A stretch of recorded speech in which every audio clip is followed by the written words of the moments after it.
So, one thing that I left out in my earlier video is around, I think at the end of 2014 is when I was going through the crap with Bernie, and when I forced Bernie out with a protective order because things were getting violent, and I kept having to lock myself in the room.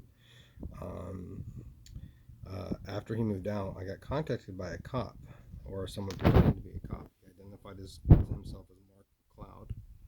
I called 311 and they had no information on Marc McLeod. I think that's possibly because they looked it up under McCloud,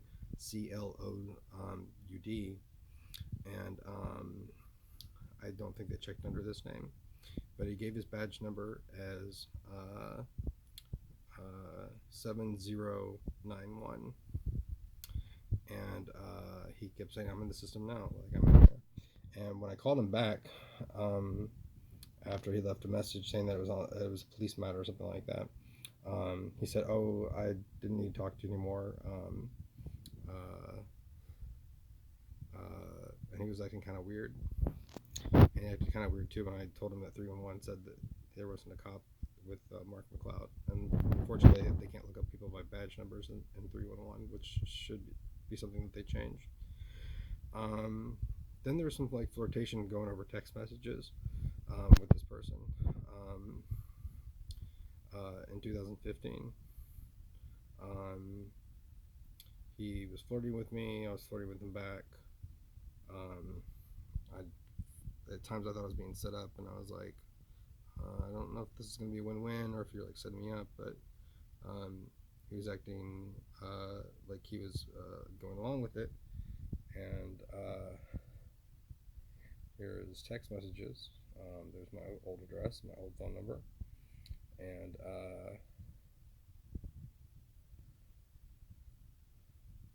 he's like, it will be a win-win.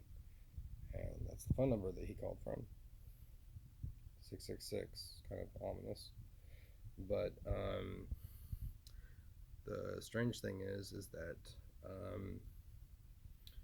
when I contacted him, when I started adding him to the emails, oh, and his phone number is listed as do not trust.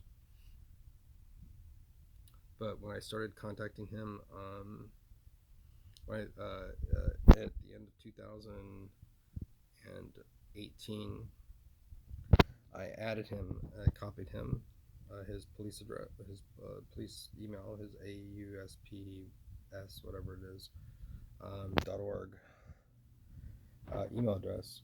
I copied him on that in December, and I said you were implicated in these cases, and he just happens to be in tactical, and tactical is also known as SWAT, special weapons and tactical.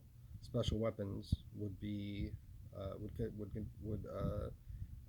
be a label for these directed energy weapons that police have for riot and crowd control and for hostage and crisis scenarios.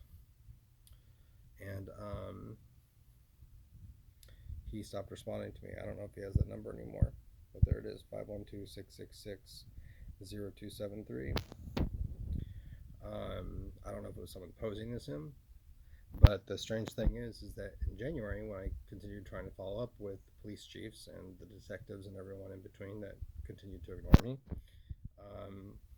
and there's the case number, the main case number, he suddenly wasn't working for them anymore. So I find that very suspicious. So I don't know if he left, if he's really part of it, if this person was impersonating him, or if he's one of the bad guys. He probably is, or the person was just. But then his departure is strange. It's also strange that the Austin police did not acknowledge that, or look into that, or find that suspect as well. Um, Part of me wants to believe that they pretended to let him go so that he could look into this, but then it's like, why do I have to keep suffering? Why can't you return my phone call and tell me that you're investigating it? Why can't you tell me that you believe me? Nothing would change as far as catching them, but it would make me feel a lot better and not feel so alone.